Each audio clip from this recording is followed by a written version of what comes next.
It was the day of the annual Christmas choir show on Sodor, and everyone was excited. Edward was taking Sir Tom hats and to Tidmouth Sheds so that he could talk to the engines, as Winston was still out of action. In Tidmouth Sheds, everyone was talking. "Oh, this is my favourite day of the year," said Gordon. "Why is it today?" said James. "Is it because it's the choir?" "Of course it's because it's the choir. Why else would it be?" "Well, maybe you like the snow," said Toby. Just then they heard Edward's whistle as Edward pulled in down the line. "Morning, everyone. Yous all ready for the Sodor's annual Christmas choir?"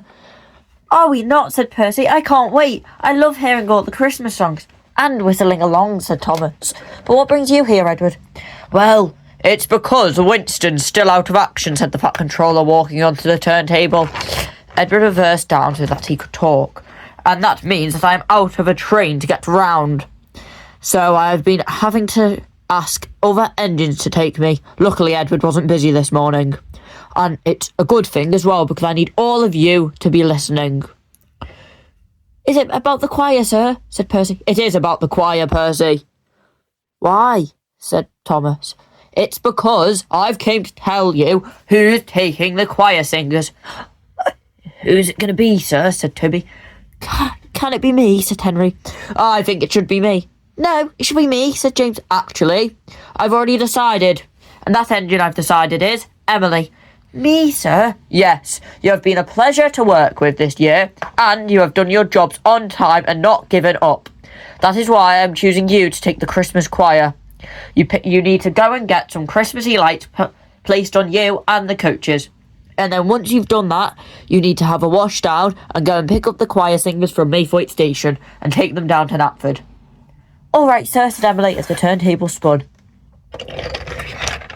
"Oh, that's... Congratulations, Emily," said Percy. "You better get going, Emily. Chop, chop. The choir singers will be waiting." So Emily quickly puffed away, pushing through the snow. "Everyone else," said the Fat Controller.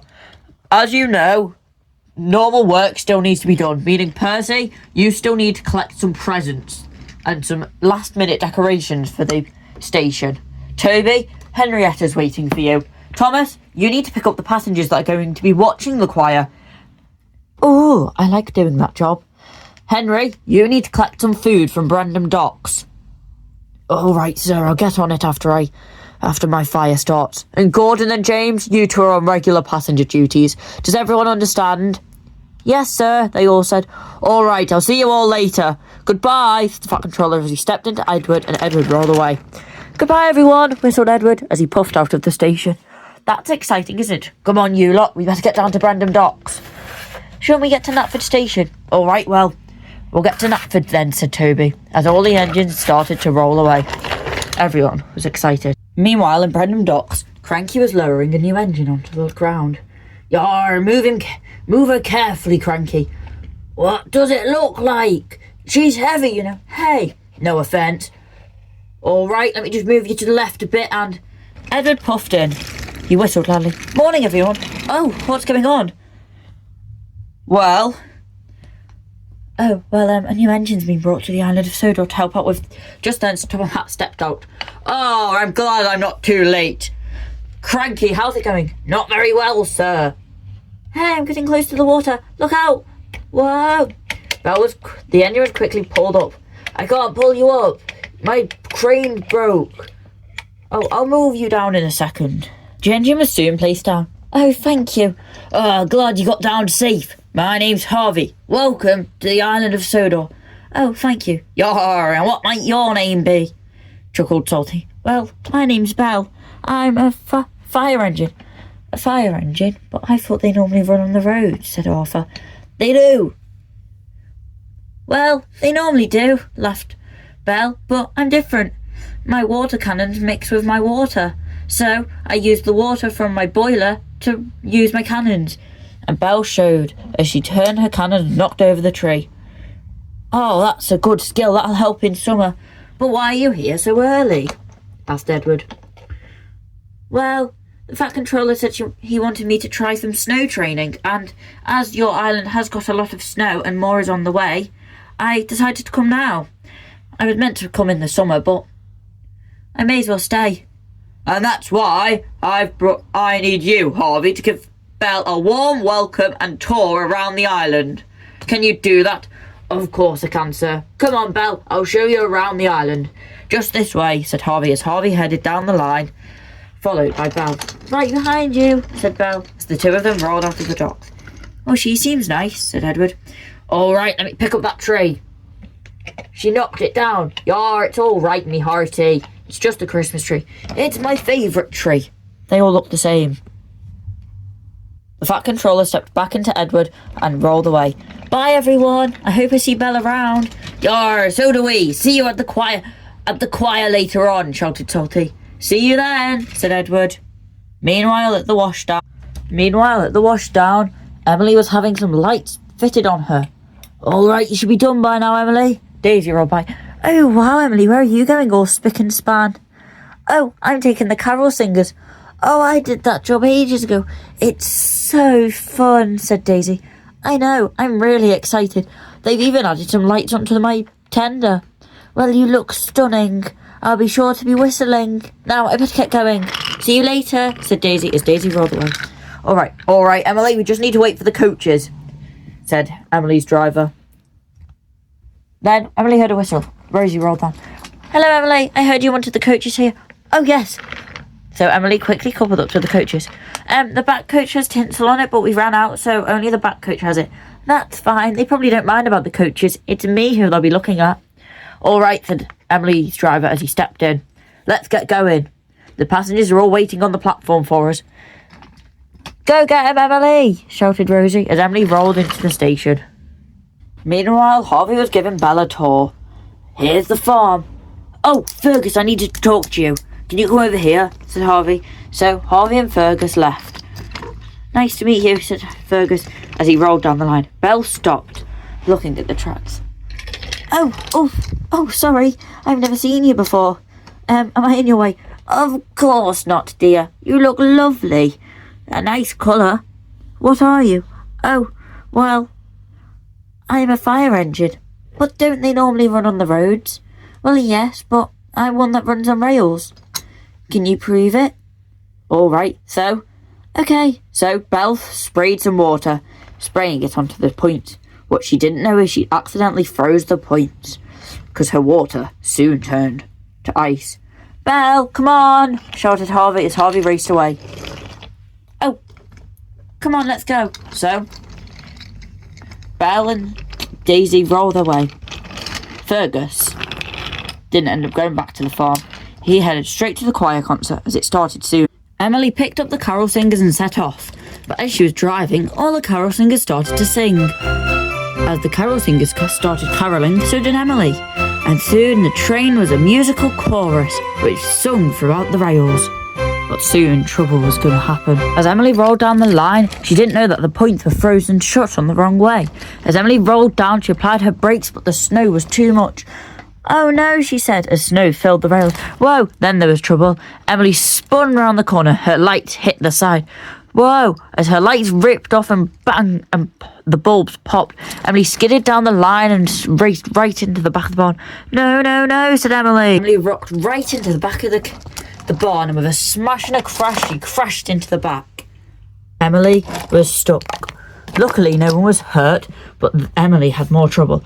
As she hit the side, snow fell heavily on top of her. Oh no, she said, no one will ever see me, as dust and rubble from the barn collapsed on top of her. Help, she said, help. But the wind blew over Emily. I'm going to be stuck here all winter, aren't I? Meanwhile, at the Christmas choir, everyone was excited. Knapford Station was full. Even the yards were full. The station was busy. Oh, I can't wait. Oh dear, where is the choir? The Fat Controller was stood outside the Christmas tree. Oh dear, oh dear, oh dear. Where on earth is Emily? She should have been here by now. What's the matter, sir? Said Henry. Emily's not here. But Emily should have been here hours ago, said Bill. Why are you coming from that way? Mavis banned us from going down the tramway because we knocked over a truck the other week. That wasn't Mavis, that was me who banned you. You two have to take the long way because you two are too dangerous for the rails, said Timothy. It's Christmas, it's a time for giving, everyone, said Hero. Just forgive and forget. Belle, who was stood near the Christmas tree, looked worried. Are you sure she's going to be okay, sir? It's getting really bad. Belle has a point, sir.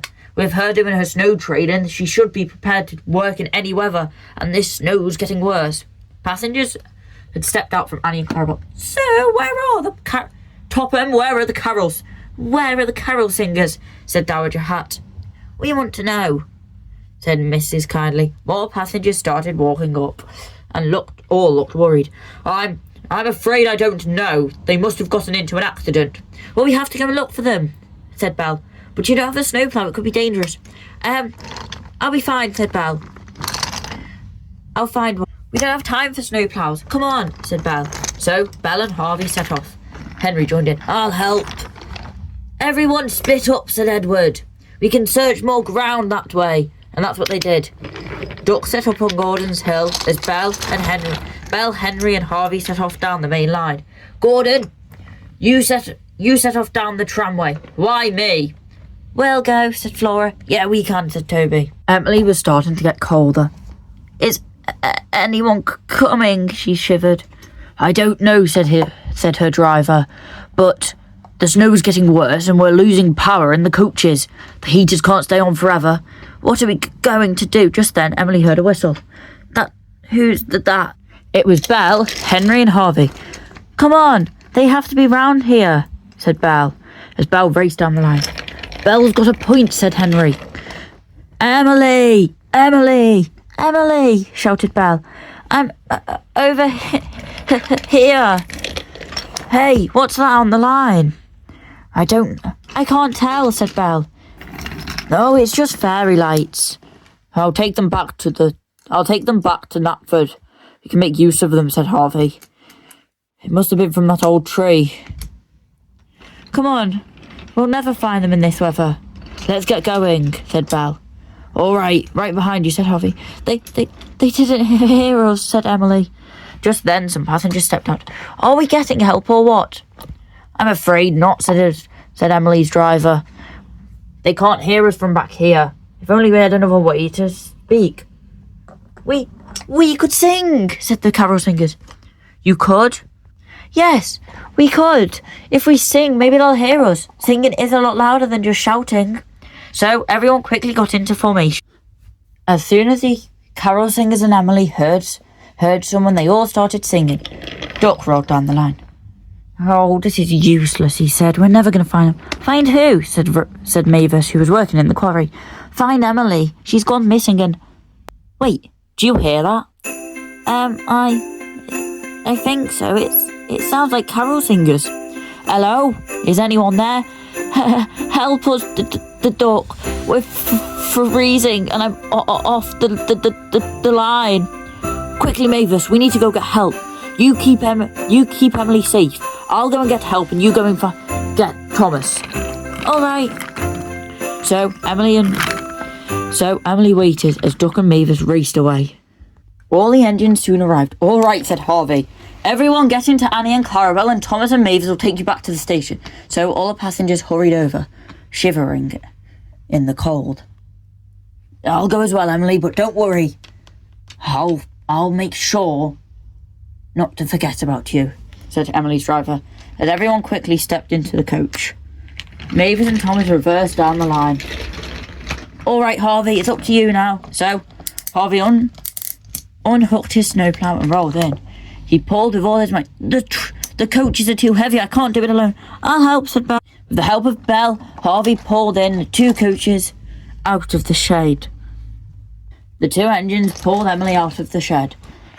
Her buffers were bent and her boiler was frozen. Get me home. Her snowplow was quickly taken off.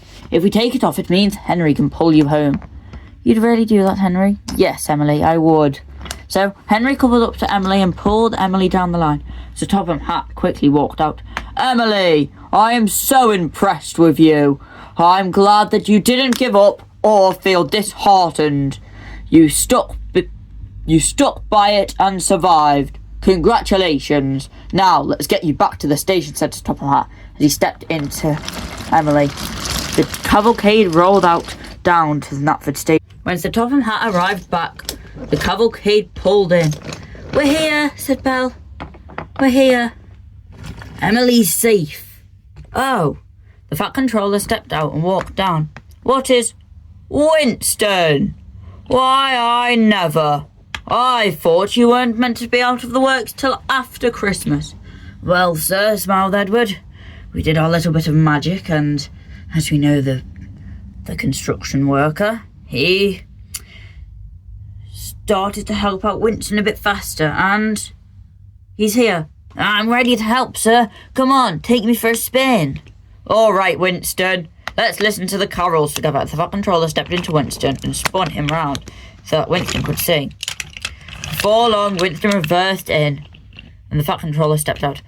"Now," he said, "we can officially say the Sodor Christmas Carol service is upon us. Everyone, go." As the carolers started singing, everyone whistled, "Merry Christmas and a Happy New Year to everyone," as the engines whistled and Belle rung her bell.